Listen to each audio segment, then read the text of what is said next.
Hey guys, Anthony here. Welcome to the channel. This is Aquascaping on the Fly Living Art Creations. This is the channel where I talk about my love of spirit and Mother Earth. All my builds are spiritually led, whether it's something like a terrarium or my aquascaping.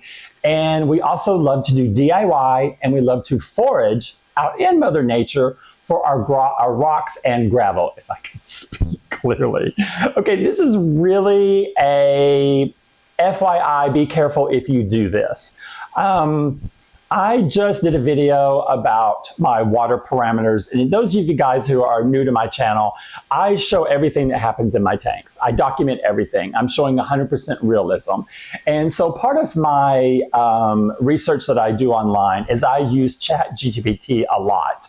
And I have all of my videos. ChatGPT knows about every one of my videos that I've done. They know every one of my tanks. They know my setup. They know my plants that are in there, my fish, not my fish, but my shrimp that are in there. They know my water parameters. So I was allowing Chat to give me when I had to introduce reverse osmosis water into my tanks, I was allowing Chat to give me the directions about, okay, where does my GH need to be? Where does my KH need to be? How often should I be doing my water changes? What level of water changes should I be doing? And I did that for 2 weeks before I started doing other research. So the first 2 weeks that I was doing the RO water changes, where I was doing the remineralizing to the water, my numbers were coming off skewed from what Chat had indicated my numbers should be based on my tanks. And so when I did actually it was in the second week when I added the remineralizer, I decided to go under what Chat had suggested. So I went, I think it was 2 points minimum under for both GH and KH. And I did that for 2 weeks. And then I got a new level that was coming out where my GH, after like at least a week, would creep up to 10. And my KH was creeping up to 4. So I decided to, when this kept happening, I did not go back to Chat to put the new data in. I thought, all right, I'm going to get another opinion. So I went onto Google and I had copied everything that I had sent to Chat, did it under Google AI, and I got completely different answer. And that really did kind of surprise me, because I thought Chat as an AI and Google as an AI would be pulling from the same data. That's not true, because the numbers came out to what I was getting in my readings. I was actually doing correctly from week 2 according to Google AI. Okay, so if you guys follow me, Chat AI said my numbers should have been much lower. Google was like, okay, you're right at the top level after the creep, which is normal.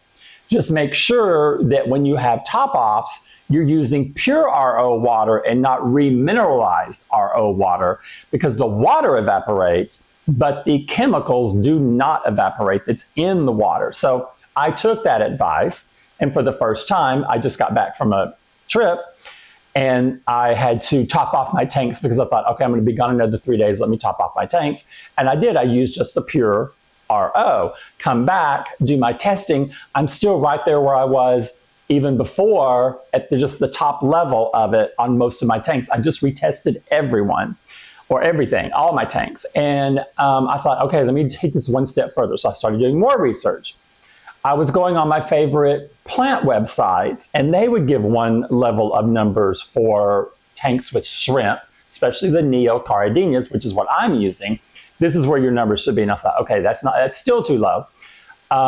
Then I went to shrimp breeders only. And that's where I found the majority of the information I should have been paying attention to in the first place. It's what Google AI had sent me.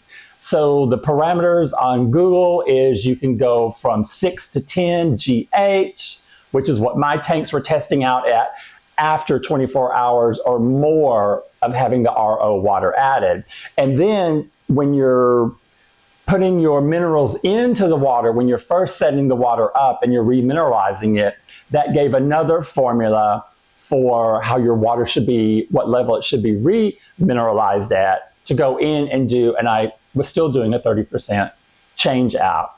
So be cautious when you are following AI. Make sure you cross-reference it. So in my case, I don't have livestock in except my, I can't speak today, except my neocardinas. So I'm going with just the shrimp website's authority on what they say you should keep your tanks at. And that's based on the shrimp's ability to breed is what I'm paying attention to, because I want them to be able to molt successfully. If your water GH is too high, your shrimp skin is too hard and it will not molt. If it's too low, the skin shell is too soft, and then that is the same thing as it being too hard. It could still fail. So I needed that happy balance. So I'm going with what the shrimp breeders say in the shrimp websites, which I think I looked at a total of 8, cross-reference them across the really popular ones and ones that have lower viewership, just to see what everyone was kind of like talking about. And they were pretty consistent on that, except for like one, which had lower numbers. So I threw that one out. There was no higher than everybody else. Everyone that was on the one level all had the same parameters. Just one had a lot shorter or more narrow parameter, which they called ideal.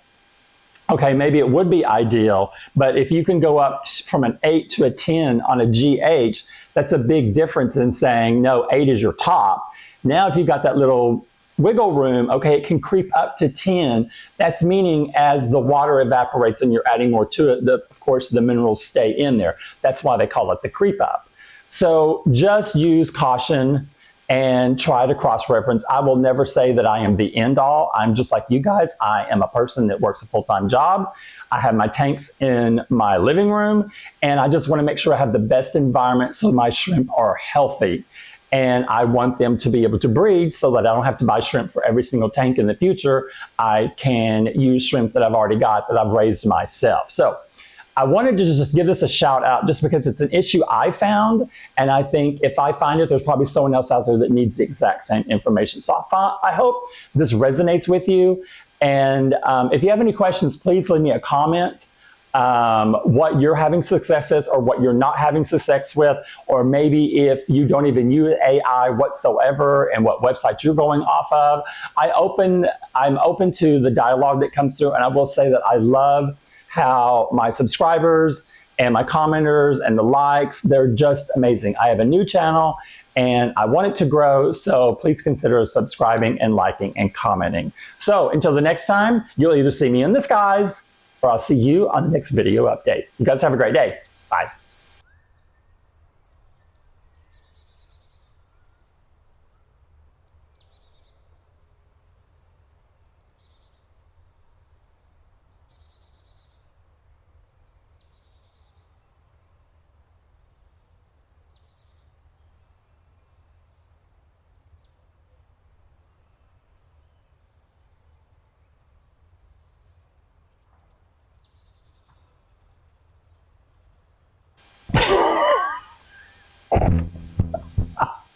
I'm trying to do a PSA and I'm trying to make it short and it's just not working. Hey guys, it's me again.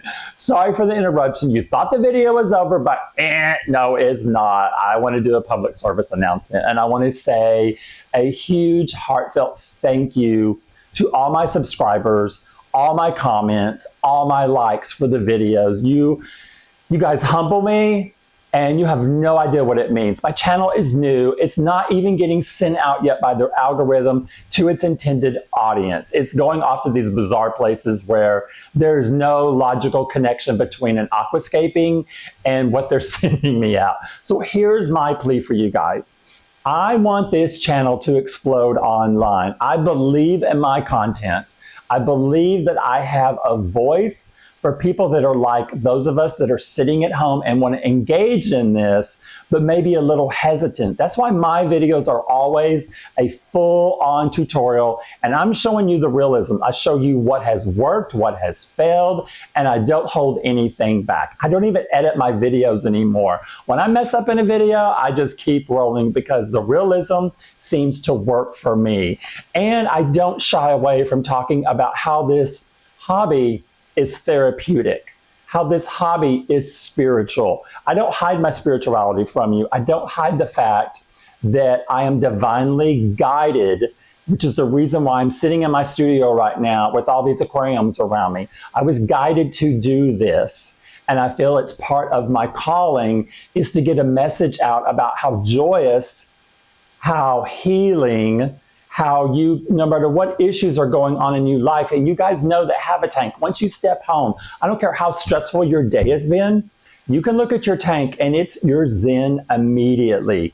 You can work, you can watch it, you can fiddle with it. It's your pure enjoyment. The flip side is it's really expensive and it also sends your blood curdling sometimes when you've done something catastrophically wrong. So it has both ends of it, the yin and the yang. So I want us to be a resource out there. I want my channel to be a resource out there. That's why I try to film like I do, and I just don't hide everything. I show you everything and I talk about everything. So please consider, if you haven't already, to like, comment, and subscribe to the channel and grow along with me and with all my other subscribers.